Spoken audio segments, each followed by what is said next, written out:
వేణుగోపాల గురుస్వామి దివ్య ఆశీస్సులతో అయ్యప్ప స్వామి మాల ధరించిన స్వాములు నిర్వహించిన శబరిమల మణికంఠ మహాపాదయాత్ర 10వ రోజు దిగ్విజయంగా కొనసాగుతుంది.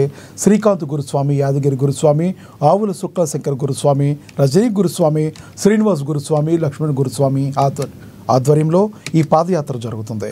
9వ రోజు రాత్రి శ్రీ మణికంఠ భక్త బృందం స్వాములకు అల్పాహారాన్ని ఏర్పాటు చేశారు. అల్పాహారం ఏర్పాటు చేసి స్వాములు సత్కరించిన దాతలకు స్వాములు ప్రత్యేక ధన్యవాదాలు తెలిపారు.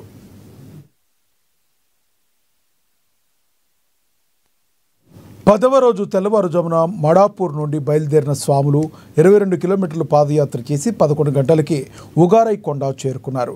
అక్కడ స్నానక్రతువులు ముగించుకుని విభూతి ధారణ చేశారు. 10వ రోజు మధ్యాహ్నం ఆశిరెడ్డి, శివలీల, చంద్రమౌళి, భార్గవి, ఈశ్వర్, నరసింహ స్వాములకు భిక్ష ఏర్పాటు చేశారు. అనంతరం కాసేపు విశ్రాంతి తీసుకుని మరలా అక్కడి నుంచి 3 గంటలకు బయలుదేరి ఉగారై కొండ సుమారుగా 6 కిలోమీటర్ల పాదయాత్ర చేసిన తర్వాత సాయంత్రం ఎనుగుల మ్యారీ చేరుకున్నారు. అక్కడ రాత్రికి బస్ చేసి రేపు మళ్లీ పాదయాత్ర ప్రారంభించనున్నారు.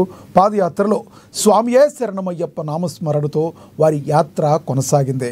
పాదయాత్ర సమయంలో ఫోన్ వినియోగించకుండా అత్యంత భక్తి శ్రద్ధలతో పాదయాత్ర చేస్తున్నారు.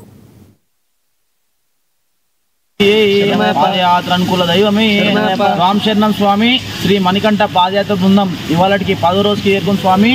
డోన్ దత్తాత్రేయ టెంపుల్ నుండి స్టార్ట్ అయ్యి మేము ఏనుగుల మరికి వచ్చాం స్వామి. ఇక్కడ అన్నదాత ప్రభువులు కాశిరెడ్డి గోత్రం, ఆశిరెడ్డి, శివలీల, భార్గవి, చంద్రమౌళీశ్వర్, నరసమ్మ వీళ్ళ కుటుంబ సభ్యులకు అయ్యప్ప దీవెనలు ఎల్లవేళగా ఉండాలని, ఇలాగే ప్రతి సంవత్సరం పాదయాత్ర స్వాములకు భిక్ష ఏర్పాటు చేయాలని మనస్ఫూర్తిగా కోరుకుంటున్నాం స్వామి. స్వామి స్వామి స్వామి